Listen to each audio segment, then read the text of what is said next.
Halo Sobat BMKG, musim hujan mulai datang. Fenomena menarik pada saat musim hujan, yaitu terbentuknya awan-awan hujan dan munculnya fenomena petir. Proses terjadinya petir dimulai dari proses pembentukan awan cumulonimbus, yaitu awan penghasil hujan. Semula, kristal-kristal es pembentuk awan ini bermuatan netral. Namun karena adanya angin, maka kristal es ini akan saling bergesekan dan berbenturan sehingga terjadi pelepasan muatan yang menyebabkan kristal es bermuatan positif dan bermuatan negatif. Kristal es berat biasanya bermuatan negatif, sedangkan kristal es ringan bermuatan positif. Oleh karena itu, kristal es yang muatan positif terpisah dan berada di awan bagian atas dan muatan negatif terkumpul di awan bagian bawah. Sedangkan permukaan tanah bermuatan positif. Oleh karena itu, ketika ada perbedaan potensial antara awan dan tanah, maka terjadilah pelepasan muatan negatif ke tanah. Di saat pelepasan ini disertai kilatan cahaya dan energi yang besar yang biasanya kita sebut dengan petir.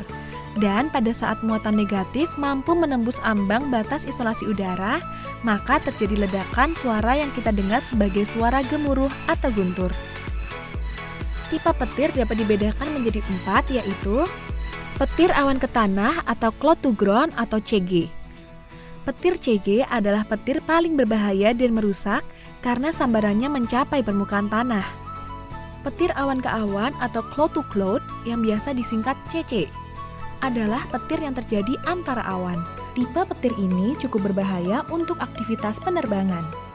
Yang ketiga, petir dalam awan atau intercloud, biasa disingkat sebagai IC. Tipe petir ini diakibatkan oleh pelepasan muatan dalam awan yang sama. Petir IC terlihat seperti kilatan cahaya yang menghambur secara kelap-kelip, terkadang tampak seperti saluran yang bercahaya. Dan yang terakhir, petir awan ke udara atau cloud to air, biasa disingkat CA, yaitu petir dengan pelepasan muatan dari awan ke udara. Biasanya terjadi jika udara di sekitar awan bermuatan positif berinteraksi dengan udara yang bermuatan negatif. Petir CA tampak seperti jari-jari yang berasal dari petir CG.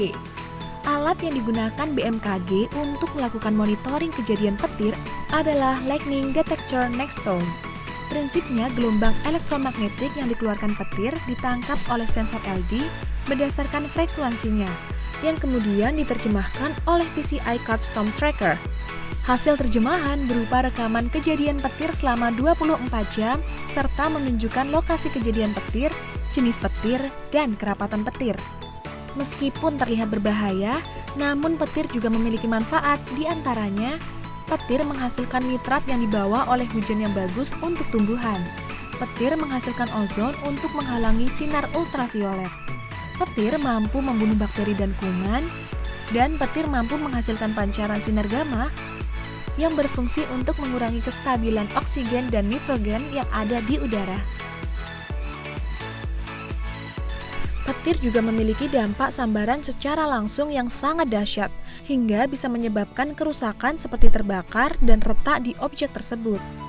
Sedangkan dampak sambaran secara tidak langsung akan menyebabkan konsleting pada objek yang mempunyai gelombang elektromagnetik pada saat terjadi sambaran.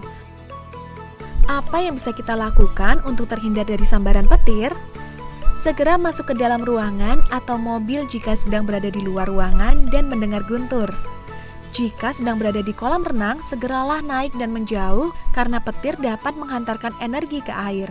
Jangan berlindung di bawah pohon karena pohon yang tersambar petir energinya dapat melompat ke tubuh. Jauhi tiang listrik, menara, atau sesuatu yang tinggi yang mudah tersambar petir. Jangan berada di sawah, lapangan, atau taman karena petir mencari tanah untuk melepaskan energinya. Jika sedang mengendarai motor, segeralah berhenti dan cari tempat untuk berlindung. Jika sedang berteduh di luar ruangan, atur jarak 3-5 meter dengan orang lain agar terhindar dari lontaran energi saat ada petir. Dan memasang alat penangkal petir untuk mengantisipasi kerusakan peralatan elektronik dan listrik. Sobat BMKG, selalu waspada jika ada tanda-tanda fenomena cuaca awan mendung yang buruk, karena akan berpotensi sambaran petir.